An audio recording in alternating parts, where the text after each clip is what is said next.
Este día en el Congreso de la República se aprobó en segunda lectura el proyecto presupuestario 2019 y avanza en este largo proceso de discusión. ¿Qué pasará en el Congreso de la República? De eso hablaremos con la etiqueta SF Presupuesto, pero antes los dejo con la nota del día.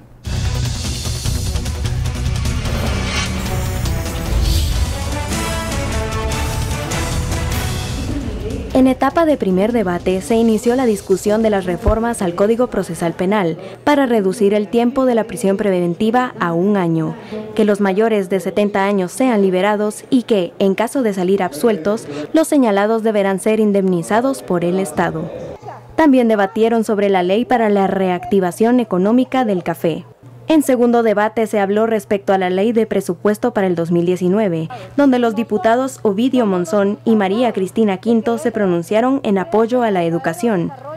La diputada Ninette Montenegro indicó que el presupuesto no está bien estructurado y necesita reorientación. Y la congresista Sofía Hernández afirmó que también se debe atender a los médicos. Posteriormente, por falta de quórum, no se discutieron las reformas al Código de Comercio, por lo que tampoco pasaron al caso de tercer debate sobre la ley constitutiva del Ejército de Guatemala. Bienvenidos a Sin Filtro, noche de jueves. La atención se centra en el Congreso de la República, en donde, como usted veía en esta nota, han avanzado varios puntos. Uno de ellos es el presupuesto 2019, que fue aprobado en segunda lectura. Se cumple así una etapa más en este proceso de aprobación, no sin generar controversias, por lo que algunos sectores afirman se está dejando fuera de este ejercicio de ingresos y egresos para el próximo año. Usted puede enviar sus comentarios y opiniones con la etiqueta SF Presupuesto. Damos la bienvenida a nuestros analistas. Estuardo Zapeta, buenas noches. Buenas noches. Daniel Herring, muy buenas noches. Buenas noches, Ben. Comencemos con este primer tema. La aprobación del presupuesto parece avanzar, pero ¿veremos finalmente una aprobación final y por artículos? Aún es muy aventurado predecir algo de esa naturaleza, porque hay otros temas que también pudiesen estarse negociando en estos momentos. ¿Cómo ves el escenario, Estuardo? Bueno, primero hay que explicar que la primera lectura en realidad es un trámite vil y cruel, ¿verdad? Y la segunda también. Así es. Es realmente la más importante, la tercera. La tercera es donde se entra la discusión artículo por artículo, donde se hacen los cambios, es donde algunos meten gol, a otros les meten gol, y ahí entra un debate, es la negociación más grande. Recordemos que en definición sencilla, el presupuesto es un instrumento político, no más que un instrumento financiero. Por supuesto está expresado en quetzales, en números. Algunos hablan que es la expresión política de la administración de turno, ¿no? Correcto, pero aquí por el tipo de negociación que se tiene es más político que otra cosa. Está en 87.700 millones, hasta ahí porque hubo una baja y creo que todavía lo quieren bajar 2.000 millones. Pero en 87.7 es donde estamos en este momento. Y hay muchas demandas de sectores que piden ser salud, alcaldes, educación, USAC. USAC ha sido un caso muy interesante porque la cantidad de dinero que se tiene para USAC en realidad es menor a lo considerado, pero aquí es donde se ve los porcentajes constitucionales que tienen asignados también varios. Por ejemplo, el deporte tiene un porcentaje constitucional, la USAC también, con base en los ingresos, pero el déficit está bastante alto, está en unos 23.000 millones. Eso es lo que mencionan algunos diputados, que este presupuesto no tiene fuentes de financiamiento. Y porque generar más nosotros deuda. No tenemos esa norma que tienen otros congresos en las cuales si, digamos, alguien propone una ley, también tiene que decir cuánto cuesta la implementación de esa ley y de dónde va a salir el dinero. Aquí solo proponen una ley, pero no dicen cuánto cuesta y menos de dónde va a salir el dinero. De dónde va a salir ya sabemos, pues, nosotros los tributarios, pero no lo dicen. Y lo más importante, cuánto cuesta. El problema con déficit muy grandes es que caemos siempre en la búsqueda de financiamientos, de jugarle la vuelta a, ¿verdad? Entonces vamos bonos a del préstamos bonos, de organismos multilaterales. Sí, y vamos a... Y posiblemente también estos presupuestos incluyan en cierto momento ayuda internacional que no necesariamente va a llegar, entonces se abultan. Y yo creo que ahí hay pero lo cierto es que el déficit está muy grande. queja de varios diputados ha sido que está mal diseñado. Y que eso, como ente, digamos, como aún, aunque sea algo político, que al final termina en números, sí tiene que hacerse una revisión. ¿Qué está pasando con este instrumento, esta expresión política que muchos califican así al presupuesto, el proyecto presupuestario del próximo año? Está sufriendo algunas modificaciones, avanza en su proceso de aprobación, pero pocos aventuran, ¿no? Quieren apostar si realmente va a haber luz todavía verde. Está todo está muy verde indefinido y hay, para que salga, yo creo que hacer análisis, habrá tiempo y se puede hacer incluso en otras instancias, porque analizar un presupuesto además abultado es bien complejo.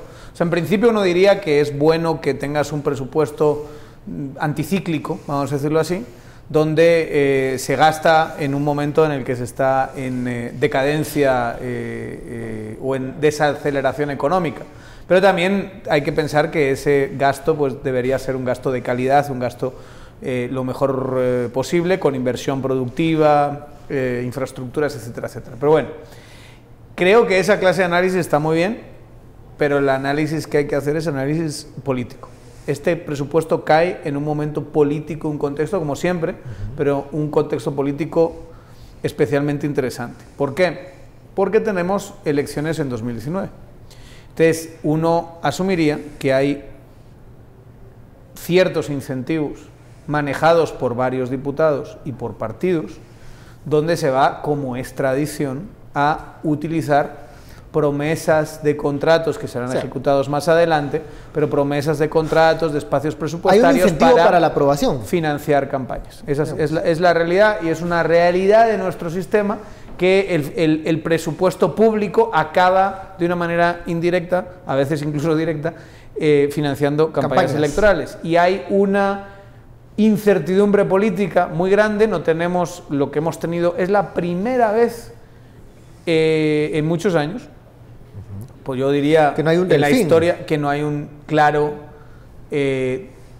digamos un claro frontrunner, que se diría en inglés, un claro candidato o candidata encabezando las opciones. Por lo menos tampoco hemos tenido tanta información pública, abierta, de encuestas, aunque se manejan algunas de forma, digamos, privada, de quiénes son los candidatos que están ahora mismo fuertes en este momento. Aunque no ganase Valdizón era claramente en 2014 la figura fundamental. Entonces tienes un proceso de negociación donde un partido político quiere espacios para él y para los suyos, pero sabe que también aprobar el presupuesto implica financiamiento para el otro partido, y eso hace muy compleja la negociación. ¿Qué agrupación política tiene en estos momentos ese soporte para poder decir yo puedo ejecutar, implementar o aprobar este presupuesto a mi manera para el próximo año, si vemos un oficialismo que está atomizado, que está más perdido en esta negociación de transfugismo para lograr la sobrevivencia política del próximo año? Negociaciones entre diputados y ejecutivo, porque ni siquiera es muchas veces entre bancadas, sino entre diputados concretos, hay constantemente, pero esto yo digo que lo hace más complejo. Y luego a esto se le añade otro factor importantísimo, y es lo que pasó ayer con el tema del transfugismo, que parece, por lo menos discursivamente, un discurso encabezado por Taracena, que la UNE se está bajando del tema de aprobar el transfugismo. Eso afecta a muchos de los diputados que están ahora mismo decidiendo sobre ese presupuesto, los afecta de una forma directa, y sin la UNE no hay transfugismo. La UNE o parte de la UNE tiene que subirse a esta agenda. A ese barco. ¿Puede ser el tema del transfugismo la lápida del proyecto presupuestario 2019? Porque si vimos, escuchamos atentamente las palabras, ese intercambio de declaraciones ayer entre Taracena, Galdames y Bach, creo que vemos un espectacular, por cierto, maravilloso. Un anticipo de lo que tal vez en el fondo se está negociando o se está complicando la negociación del presupuesto. Delia Bach, en una intervención gloriosa, reconoció abiertamente que habían pasado el tema de financiamiento para que pasasen el tema de transfugismo. Y lo dijo en hemiciclo. Como una especie de reclamo de, nosotros ya hicimos una parte. Nosotros cumplimos, dijo, y ustedes tienen que cumplir. O sea, lo dejó clarísimo y abiertamente ahí. Y claro, si esa era la negociación, se sienten traicionados, pero la UNE lo puede capitalizar electoralmente por una parte, y porque es algo, o sea, digamos, las masas de guatemaltecos no están pidiendo que los tránsfugas se puedan presentar a las elecciones. O sea, no es un tema popular. Apoyar al transfugismo es un tema que tiene muy mala venta, y muy mala venta de cara a un proceso electoral.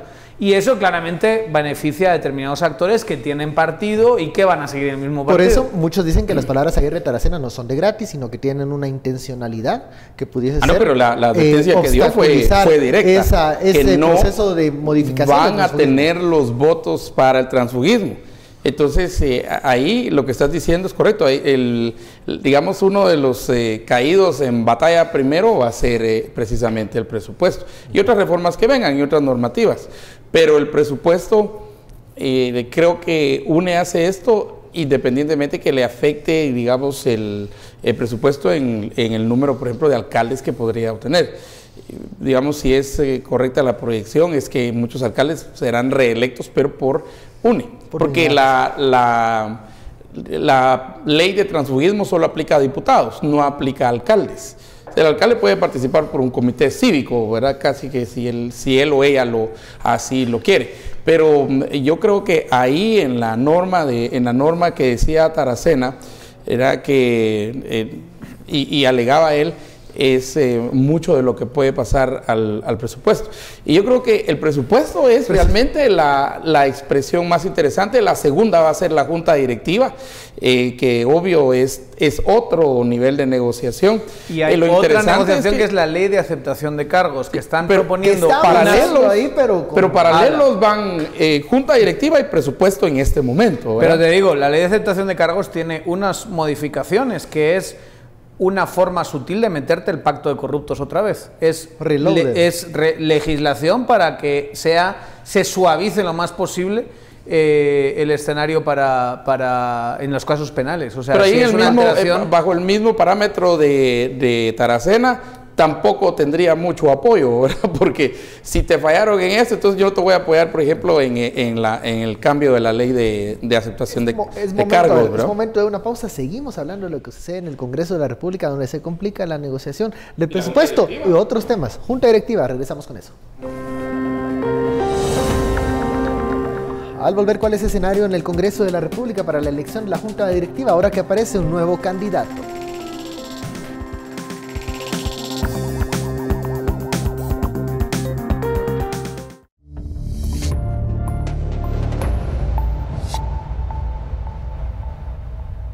Regresamos a Sin Filtro, estamos hablando del escenario en el Congreso de la República, donde se torna muy interesante la aprobación del presupuesto 2019, pero también la negociación de la Junta Directiva, porque hay otros temas que pueden impulsar estas aprobaciones u obstaculizarlo. Ya lo hablábamos en el bloque anterior, ayer escuchábamos las declaraciones, ese fuego cruzado entre Galdames, Taracena y Delia Bac por el tema de transfugismo. Todo indica que UNE ya no estaría tan anuente a apoyar esas modificaciones, pero ¿a cambio de qué? Le van a pagar con lo mismo para la modificación otra por ejemplo, pero yo creo que, digamos, esto de la aceptación de culpas, aceptación de pena, pero la verdadera competencia se convierte ahorita entonces la Junta Directiva del Congreso de la República. ¿Estará la UNE queriendo jugar a dámelo todo para poder posiblemente sí dar a cambio el apoyo al transfugismo, que es lo que urge para muchos diputados? Ya la desesperación de Galdames y la postura de Bac no es una postura donde parezca que haya negociación. Da la sensación que si eso representa de alguna manera una postura de la UNE, va a ser muy difícil echarse para atrás, aunque todo se ha visto en esta viña del señor. Cómo ha votado la UNE, mitad acá, mitad allá, a veces se ausentan. Sí, bueno, si se ausentan es no votar, ¿verdad? Entonces necesitas los votos, necesitas que estén ahí presentes y activamente para este tema lo pongan, sí, tienen para que esto, estar. Además que es que solo con la UNE puede funcionar esto del transfugismo. Porque el transfugismo necesita 105, ¿ah? 105. Sí. Pero apenas a 80 y todavía raspando. Los rumores son siempre que llegan a 95 y luego se rompe y luego llegan a 99 y parece que lo van a llegar y luego se vuelve otra vez y así se van en un proceso, como digo, es que es un proceso muy complejo, es Transfugismo más presupuesto, más junta directiva, más aceptación de cargos, más otras leyes que están ahí también en la misma agenda. La ley de comercio también. Y todo eso con una fragmentación también, que es mucho más que los partidos que hay, porque hay grupos fragmentados, no hay las bancadas que formalmente existen, no, hay muchas grupos, más bancadas, ajá. Hay como 3 veces más de bancadas. Entonces, un grupo parlamentario tiene 3 pequeños grupos. Exacto, grupos. Y está constantemente, digamos, en esa dinámica complicada. Yo creo que aquí puede pasar casi cualquier cosa. Creo que la ventaja que tiene el presupuesto, vamos a decirlo así, es que hay una necesidad de que sí haya dinero encima de la mesa para 2019. O sea, tú necesitas que ese presupuesto y que el presupuesto donde puedas sacarle raja. Yo sospecharía una cosa, sobre todo cuando tienes una cantidad tan importante de diputados que tienen miedo o incertidumbre de que no se van a poder presentar, y hay diputados importantes ahí. Quizá a lo mejor también podamos entrar en una dinámica complicada de esta es nuestra última oportunidad.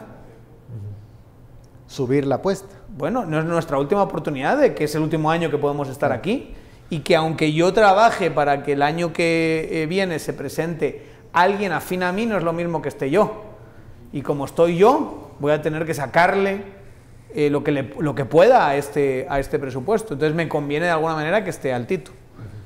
Eso también va a estar dentro de la jugada y como digo, es increíblemente complejo. Claro, en un escenario en donde ya vean que ya no hay posibilidad de modificar el transfugismo. Bueno, me llevo hasta la CIA. Por eso estaban como estaban. O sea, escuchar a Galdámez ayer fue un poema, porque estaba fuera de sus casillas, porque el otro, con el estilo que tiene Taracena, se había plantado y le había dicho, es que jamás va a pasar el transfugismo, y además con la fuerza que le da el hecho de saber que es una medida popular.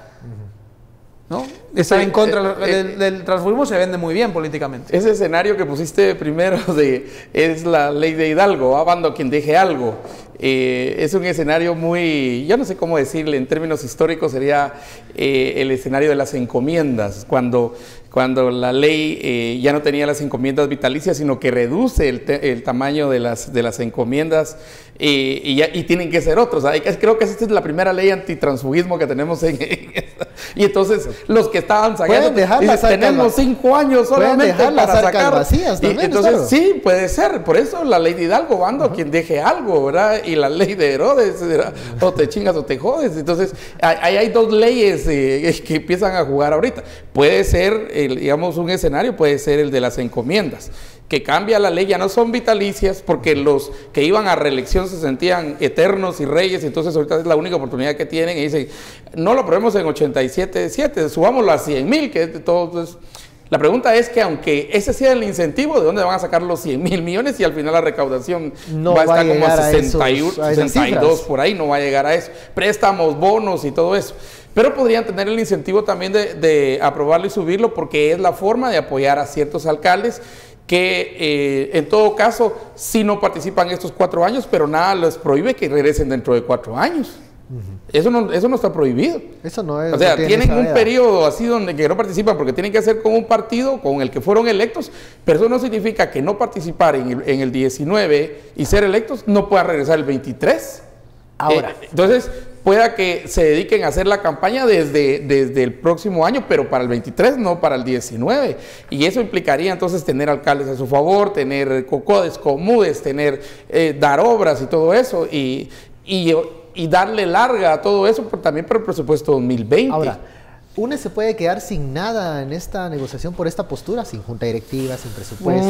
No, es que qué complicado. O tiene las posibilidades, tiene en este momento, digamos, por la cuestión de las matemáticas, en este momento sí puede negociar la UNE en una posición mucho más cómoda que el resto de las bancadas, porque a las desesperadas, con una negociación donde el otro está desesperado, yo no me voy a apurar a negociar. La UNE siempre va a tener, la UNE es lo más, no es 100% cohesivo, digamos, pero es lo más en bloque que funciona. Que tiene este Congreso, digamos. Este Congreso que tiene, digamos, el Movimiento Reformador Partido, y tiene a FCN también a veces dando bandazos, y tiene tiene un acuerdo amplio que es el que lleva a la Junta Directiva, pero ese acuerdo amplio no se ha cristalizado, salvo en esto del financiamiento, que al final cuajó. Miren lo que tardaron en tener un éxito, vamos a decirlo así, porque después de la Junta Directiva, de la presidencia de la Junta Directiva,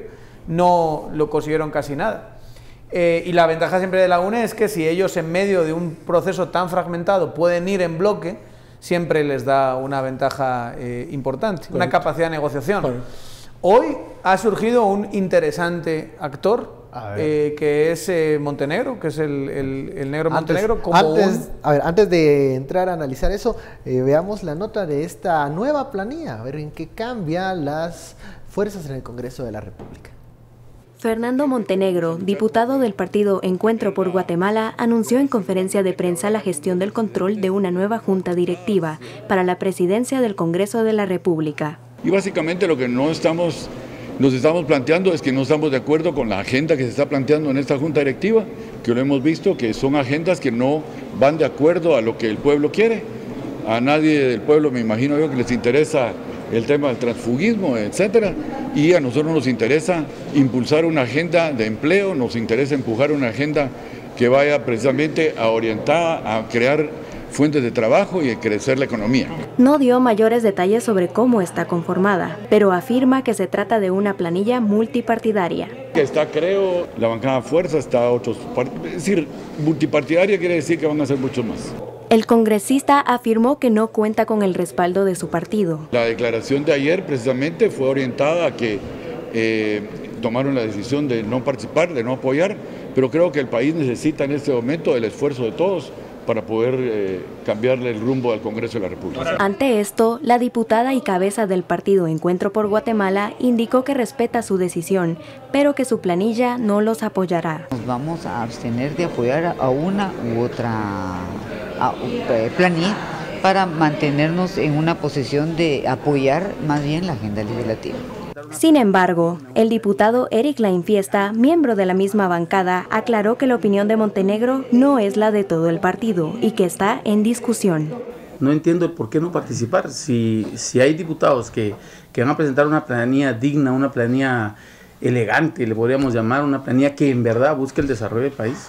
Para la formación de una nueva junta directiva son necesarios 80 votos a favor. Entre los partidos que el diputado Montenegro confirmó como parte de su planilla, la bancada Creo cuenta con 5 miembros y la del partido Fuerza tiene solamente 1.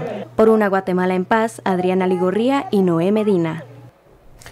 Ya ve usted, este es el panorama de la candidatura del diputado Montenegro. Él dice que tiene una planilla conformada por distintos grupos parlamentarios. No dio a conocer los nombres de quienes acompañarán a este diputado en esta planilla, pero nos dimos cuenta de que su grupo político Encuentro por Guatemala no está graníticamente unido apoyándolo. Al parecer allí hay diferencias entre quienes sí apoyan la candidatura de Montenegro y otros que, bueno, mejor quieren marcar distancia. ¿Qué está pasando allí? Y si no, esta postura del congresista busca tender puentes más allá de la bancada de Encuentro por Guatemala. Creo que pudiesen ser unos grupos parlamentarios afines, pero que pudiese darse la oportunidad de buscar alianzas con otros grupos parlamentarios que incluso han apoyado al oficialismo en la integración de otras juntas directivas. De eso hablaremos luego de la pausa.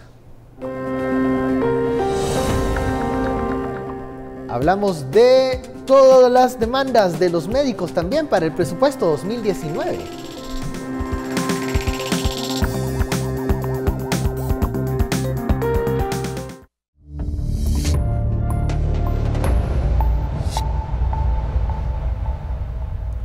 Regresamos a Sin Filtro, gracias por su sintonía. Continuamos con el tema que se presentó en el bloque anterior.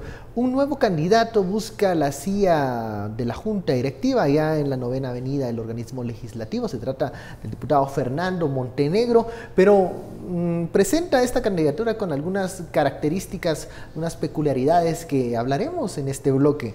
No tiene el apoyo de todo su grupo parlamentario. ¿Qué está pasando con la candidatura de Montenegro y qué chances, oportunidades le ven a esta planilla multipartidaria, dice él, que presentará en los próximos días? Daniel. Hay que ver, digamos, ¿Con quiénes habló? Ya que Encuentro no está, hay que ver quién es el que... Si Ninette Montenegro dice que no lo apoya, ¿es porque sabe con quiénes se ha reunido o quiénes van a integrar esa planilla? ¿Será gente de Alianza Ciudadana? Tampoco está garantizado que esa postura de Ninette Montenegro se vaya a alargar hasta la votación de la planilla, si es que se da de aquí a final de año o en enero. Yo creo que eso todavía estaría sobre la mesa. Porque, como muy bien decía la nota, incluso no solo Montenegro el negro, sino otros miembros de su bancada están también metiendo presión desde dentro. Yo creo que debe de ser una especie de reedición del intento que se hizo de presentar una planilla alternativa en enero de este año, digamos, hace ya casi un año. Pero que igualmente no fue fructífero, donde se subió la UNE, donde se subió Creo, donde se subió una parte del PAM y Encuentro por Guatemala y demás. Yo creo que esa es la confianza, porque quizá se quiera plantear una planilla que genere un poquito más de menos roces y que tenga una menor tensión política de cara al proceso electoral. Y él se ve como una posibilidad ahí. Yo creo que tiene pocas posibilidades, sinceramente, porque los números no dan, sobre todo si la UNE acaba queriendo, que es lo que parece, tener la UNE misma la presidencia. A no ser que haya negociado con él, digamos, vicepresidencias y una presencia importantísima. Que la UNE empuje esta candidatura. Pero el hecho del presidente pesa bastante en el proceso de orden legislativo. Y no sé, no veo tanta viabilidad, pero hay que ver, hay que saber más detalles. Hay que saber quién una información muy imperfecta, ¿no? en estas... ¿Qué oportunidades tiene Fernando Montenegro en esta Mira, es correcto, yo creo que los números no le dan, o sea, los números, por lo menos ahorita, no le dan. Pero regresemos un poquito y miremos una discusión que tuvimos al principio de semana, que era quiénes serían, y también lo tuvimos la semana pasada, que quiénes serían entonces los participantes para la Junta Directiva del Congreso. Primero está el Patojo Mocoso, que iría a reelección, ¿verdad? Se habla, él no ha asegurado nada, expresado, pero tampoco ha negado que no después lo va a hacer. Seguiría Conde, que quiere ser, pero ¿quién lo apoya, verdad? El Patojo Mocoso es Álvaro Arzú. Sí, Arzú, pero sí. Pero, perdón, de verdad pensaría él en otra vez presidir Junta Directiva. No ha rechazado no tiene la idea. No tiene ese sí no le salen los números. Ese sí no le salen los números. Creo que es porque tiene uno. Su círculo, o sea, su círculo, el que lo acompaña en esta Junta Directiva, quienes han expresado algún interés de continuar. Sí, pero acuérdate que el propio ahí el apoyo era no tanto a él, era el apoyo al papá. Digámoslo como es, era el apoyo al papá, pero el don ya no está. Entonces se queda el Patojo, pero vamos, ese sería primero reelección. Conde, que pues él ganas no le hacen falta, lo que le hace falta es votos, ¿verdad? Entraría por ahí, no sé si Barreda o alguien de la UNE. Barreda, que era una de las cartas que jugaría la UNE. Yo creo que la UNE todavía sopesa si lanza o no lanza. Porque ahora Montenegro se convierte también en una opción de la UNE. Y hay que decirlo como es. Sí ves que la UNE pueda impulsar a Montenegro. Como en cierto momento. Como lavar la cara a esta junta directiva. En cierto momento, que digamos. Ya pasó. Con que sea de afuera. Y Montenegro no es mal candidato. La UNE no es mal candidato. Ya apoyó, digamos, un esfuerzo muy similar. Y están preguntando si son familiares con Ninette, y hasta donde yo sé, no. Con Ninette Montenegro creo que son dos costales diferentes de Montenegro. Pero aún en esa oportunidad que la UNE apoyó aquella planilla de diputado Montenegro, no alcanzaron los números. Allí la planilla pero la apoyaron, que aún lideraba... No le garantizaron una victoria, ellos dijeron que lo iban a apoyar y lo apoyaron. El año electoral pesa, ya no es lo mismo el 2018 que el 2019. Y no sé, digamos, el costo de los que apoyaron o el costo de apoyar esa planilla del pacto de corruptos, digan, o sea, si se quiere utilizar ese término famoso, o esa planilla anti-CICIG, si quieren ponerlo así, porque claramente sí estaba conformada para ese objetivo, tampoco dio tantos resultados. Esa es la realidad. O sea, no sé, si yo fuese diputado, veo los resultados de esa junta directiva y digo, bueno, pues en términos electorales tampoco ha sido una maravilla, ¿no? En términos, perdón, legislativos, tampoco ha sido una maravilla. Y a mí me da un costo electoral, porque sí es un costo electoral, y si son inteligentes los políticos van a empezar a ver las encuestas con mayor detenimiento, y la realidad, aunque muchos quieran negarlo, es que las encuestas te dicen que la gente está desafecta con el sistema, está enfadada con el Congreso, está harta de la crisis política y está, en términos generales, con un 70% a favor de sí. Entonces, todo aquel que ignore esos hechos, pues va, a lo mejor alguno de ellos puede conseguir los votos para llegar al Congreso a través de redes clientelares en los distritos, pero esa realidad, en términos generales, le va a dar en la cara a muchas marcas partidarias que van a tener que reestructurar su estrategia. Ya verán, atrayendo a una clase de figuras un poco distintas, suavizando su mensaje y utilizando al presidente Jimmy Morales como una piñata. Eso es lo que va a pasar. Un montón de ataques de los que hasta ahora ha considerado sus aliados, va a tener que estar recibiendo toda la campaña, porque el presidente Jimmy Morales es un presidente fuertemente rechazado. Ahora, podemos ver lo que suceda en noviembre, las primeras señales de ese enfriamiento del que hablábamos meses anteriores, de que puede sufrir el presidente Morales ya en 2019, en el año electoral, donde veamos un Congreso que no responde a los intereses del oficialismo ni de la alianza oficialista. ¿Qué va a pasar con grupos, por ejemplo? Ayer recibía un espaldarazo el diputado Felipe Alejos, el juez pesquisidor no recomendó retirarle la inmunidad. ¿Qué va a pasar con todos esos grupos de diputados que tienen, digamos, temas pendientes? El apoyo de Filipao, mira, ahí sí que no le gana mucho. Que ocupó por momentos el lugar de Arzú Escobar. No, por momentos. Él pasó a ser el verdadero presidente del Congreso. Igual lo del pesquisidor ya ha pasado, ¿eh? Sí. Ha pasado que en varias ocasiones ya que el pesquisidor dice no le quiten el antejuicio y la CSJ se lo quita. No sé qué va a pasar en este caso. A mí me huele a que eso ya se decidió, digamos, en otras instancias y con otro tipo de negociaciones por debajo de la mesa, pero, y que obviamente va a ser una decisión política, ¿no? como son todas estas decisiones, pero yo no sé hasta qué punto eso va a ser interpretado como un acto de fuerza, porque también tiene que ver con la percepción dentro del Congreso. Creo que sí le va a dar cierto ímpetu a Alejos si ven sus compañeros que se acaba librando de esto, que gana el pulso. Sería una forma muy corta y muy mediocre de verlo, pero bueno, no es raro, dada la fauna que habita esas instalaciones, que lo piensen así. Bueno, vamos a la pausa. Al volver hablaremos de una condena, de un caso que genera controversia. Volvemos luego de la pausa.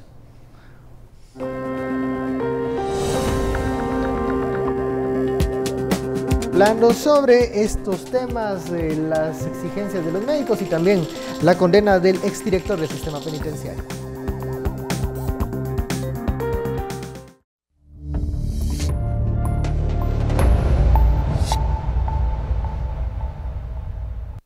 Artículo 3 de la Ley contra la Corrupción. La pena más alta impuesta por el tribunal fue en contra del exdirector del sistema penitenciario, Edgar Camargo, hallado culpable por los delitos de cohecho pasivo, asociación ilícita y lavado de dinero. Al resolver por unanimidad declara que los acusados José René Ávila Mazariegos, Edgar Josué Gustavo Camargo Liere y William Estuardo Salguero Tobar son responsables como autores del delito de asociación ilícita.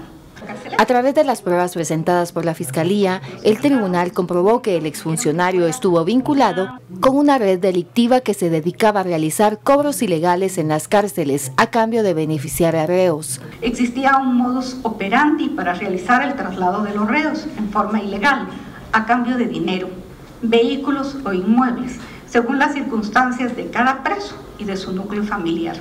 El tribunal revocó la medida sustitutiva y ordenó su traslado a la cárcel. Edgar Camargo apelará a la sentencia y calificó el caso de político. Dijo que desde hoy empezará una huelga de hambre. Se ha demostrado directamente la no culpabilidad de todos los privados de libertad que estamos ahorita.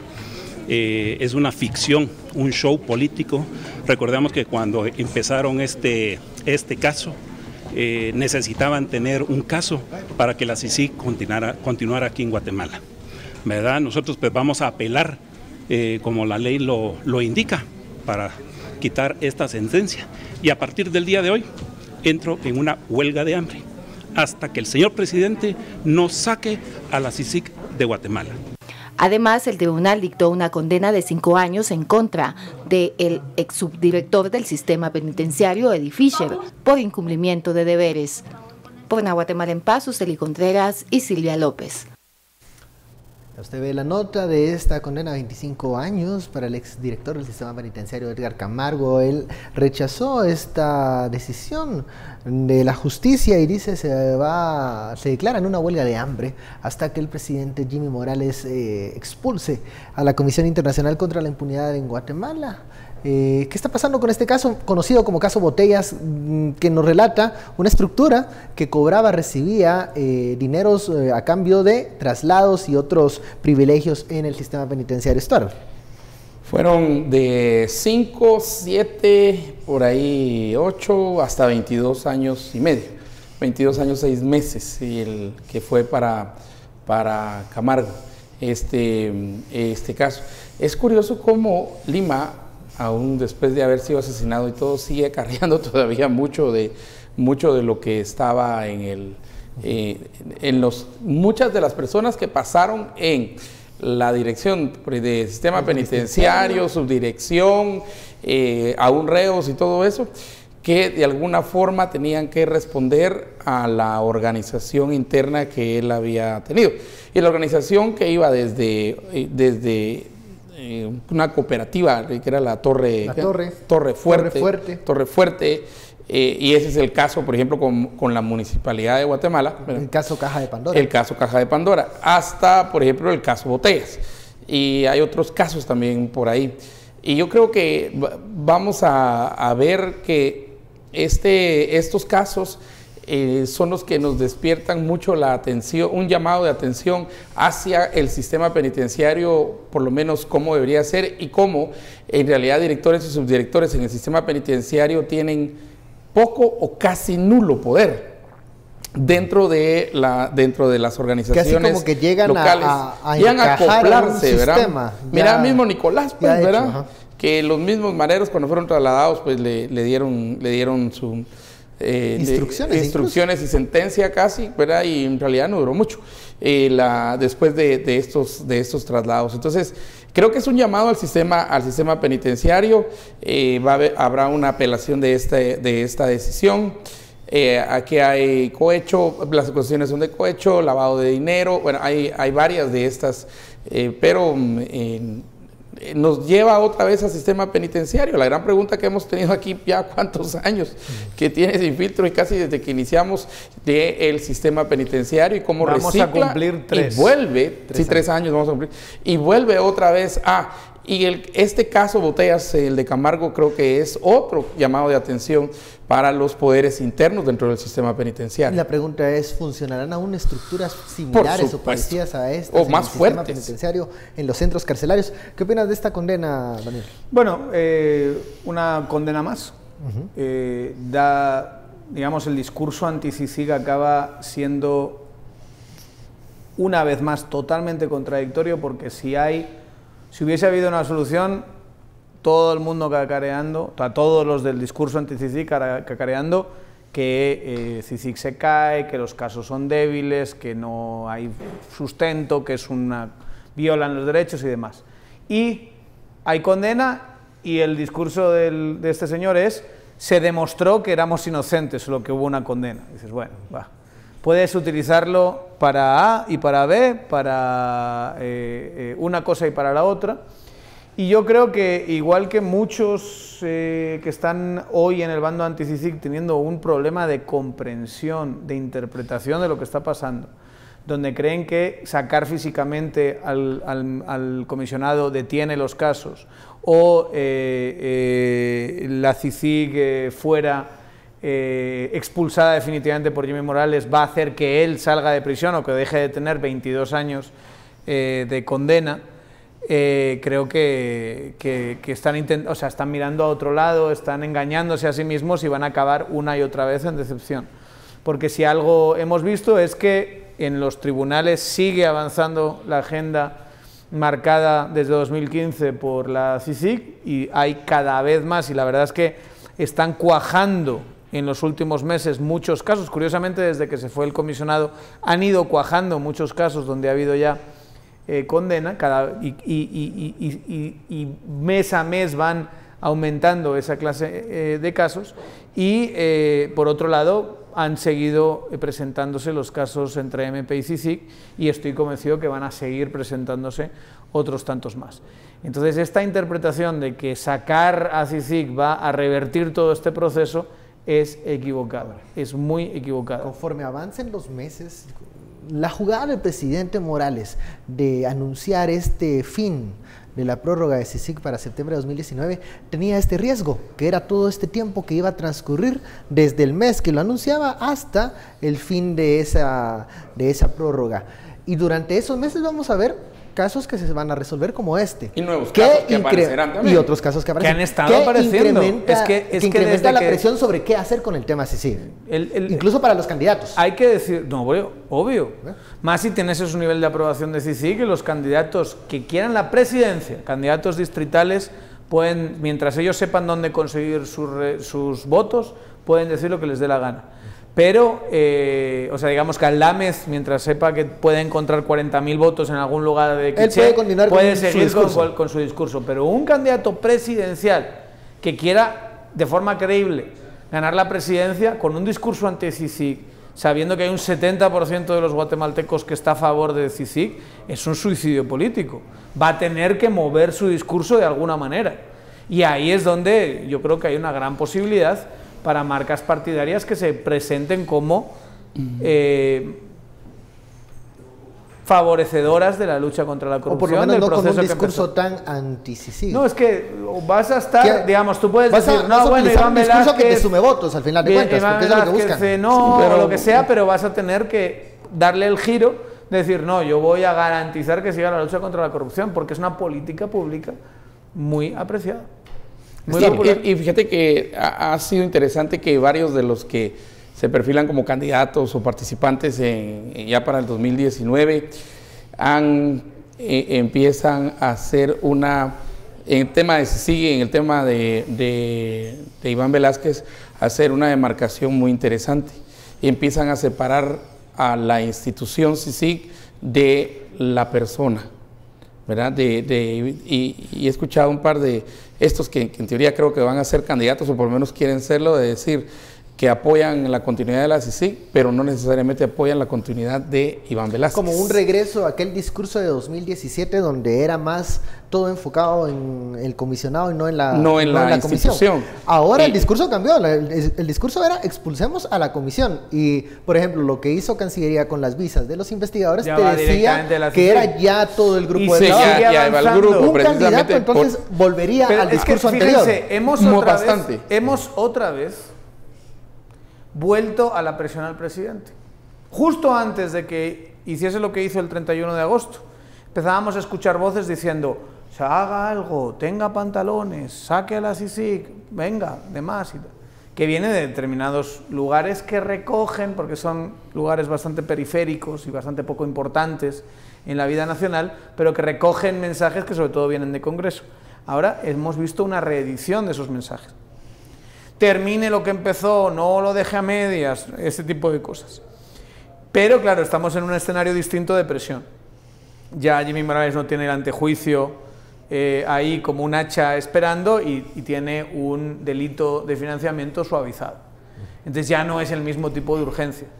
Y no creo que la huelga de hambre de este señor le vaya a hacer actuar. Digamos, va a tener la misma eficiencia que si Estuardo dice que se pone en huelga de hambre hasta que se solucione el problema de medicinas en hospitales. O sea, eso no va a llevar a que hagan una acción y no es un gran, no me ayudes compadre, digamos, un condenado por un caso como este que, lejos de ser un caso político anunciado y demás, es un caso que ha pasado relativamente inadvertido y que tuvo cierta prensa cuando se persiguió a Byron Lima, pero una vez que Byron Lima es asesinado, ya este caso se queda ahí, digamos, dentro del sistema sin que se le preste demasiada atención, y hasta hoy que sale la condena sabemos un poquito cómo es la evolución de este caso. Acaba siendo, yo creo que un punto central para lo que nos viene en adelante. Bueno, antes de terminar, para que no se nos vaya este tema, con el presidente Morales. Un tema del que hemos hablado y que hay que decirlo aquí. Ajá, hemos hablado acá, se ha hablado de este tema, de estas presuntas agresiones sexuales. Dice MP, no tiene elementos para continuar esta investigación. ¿Qué pasó con ese tema? Sí, digamos, pero la base de dónde salía, que las presuntas mujeres que habían denuncias verbales, digamos. Sí, por digamos, agresiones sexuales por parte del presidente, fueran y denunciaran. Y la persona, ex canciller que hizo la denuncia, y creo que en el periódico fue la primera denuncia, ¿no? Y el argumento, y los otros han usado el argumento que para una mujer ir y denunciar es una carga bastante fuerte, porque tendría que ser en cierto momento una carga pública. Miren, aquí al final lo cierto es que no hubo quien de las presuntas agredidas llegara y denunciara. Y yo creo que también, digamos, dadas las circunstancias y todo eso, lo cierto es que el caso se cerró, pues. O sea, ahorita ya no hay caso. Ya no. O sea, y es muy peligroso, y hay dos personas, concretamente, que creo yo que hay que mencionar en todo esto. Uno claramente es Edgar Gutiérrez, que va al Ministerio Público, que da unas declaraciones, que habla abiertamente, de prensa, que vuelve hoy a reafirmar lo que dijo. Hoy sacó un interesante artículo donde da detalles, que ha escuchado un audio, que ha escuchado la declaración de una de las chicas, por lo menos, que sigue en sus 13 de decir que eso es así, pero penalmente no avanza.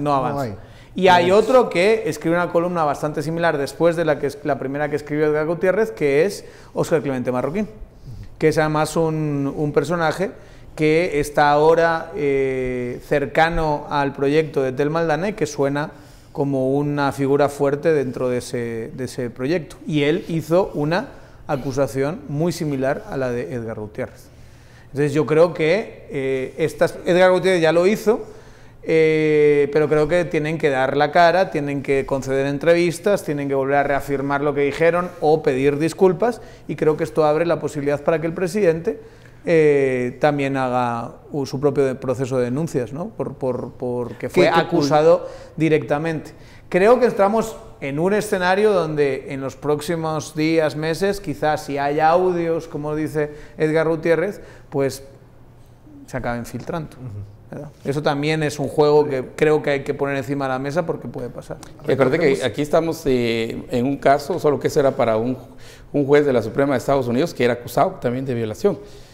Al final fue electo y recientemente se ha conocido por lo menos que una de las acusadoras mintió.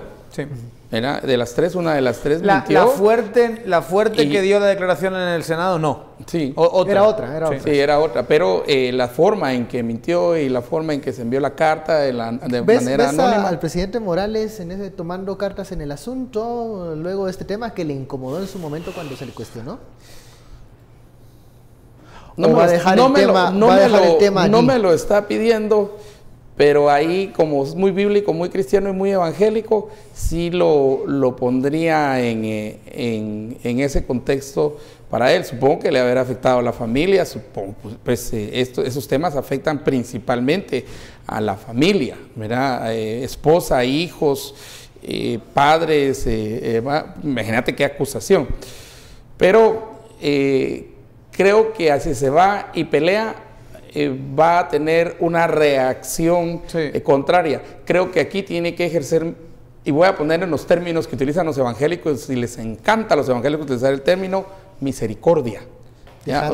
O por lo menos, si no misericordia, por lo menos, digamos, que dejar que muera el caso. Que todos modos tiene otro montón de casos en la lista, en la agenda. Pero si lo saca, que lo saque del lado más del del perdón, pues, que de la continuación pero de la batalla. tampoco es como que Edgar Gutiérrez esté pidiendo perdón con el artículo que escribe en el sigue periódico. En las está mismas. diciendo, y es por que, eso te digo, búsquenlo. Ahorita el presidente tiene la oportunidad entonces de tomar cartas en el asunto, el artículo. Entonces, habla aquí no hay elementos. Sí, pero que conoce a las víctimas, sí. habla que tiene el relato él directamente de unas víctimas, habla de que él escucha al presidente afectado por el alcohol, diciendo algunas cosas, incluso da un detalle de que dice en el audio que él no es corrupto ni ladrón, le dice a la mujer a la que está supuestamente en ese audio intentando seducir, etcétera, etcétera. O sea, él sigue en sus 13.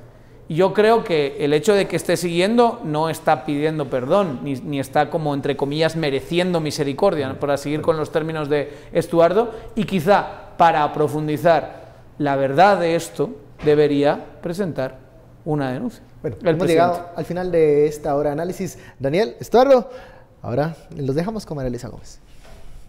Gracias, compañeros, por el análisis sin filtro de esta noche. Mañana estaremos pendientes del tema que van a tratar. Nosotros, como siempre, tenemos para usted una última nota de cierre, y esta habla de una porción de la escalera de la Torre Eiffel, allá en Francia, que fue removida al instalar los ascensores. Esta será subastada a fin de mes en París. Tiene 4.3 metros de altura y cuenta con 25 escalones. A simple vista no llama la atención, pero proviene de la escalera helicoidal original de la famosa Torre Eiffel. Data de 1889 y formaba parte del tramo que conectaba el segundo con el tercer piso, antes de que fuera reemplazado por ascensores. El fragmento de escalera está siendo exhibido en la casa de subastas Arcurial, donde será vendido el 27 de noviembre al mejor postor. Es una pieza histórica de un monumento francés que todos conocen, la Torre Eiffel. Es un monumento que simboliza París en todo el mundo. Es una pieza histórica porque era una realización técnica excepcional en 1889. Fue un símbolo de modernidad a lo largo del siglo XX, representado por muchos artistas. El valor de la pieza está estimado entre 40.000 y 60.000 euros. Bueno, y con esta nota curiosa de la Ciudad de la Luz nos despedimos y le agradecemos, por supuesto, su sintonía, esperando que mañana nos acompañe también a partir de las 9 en punto de la noche. Por lo pronto, lo mejor para usted, descanse.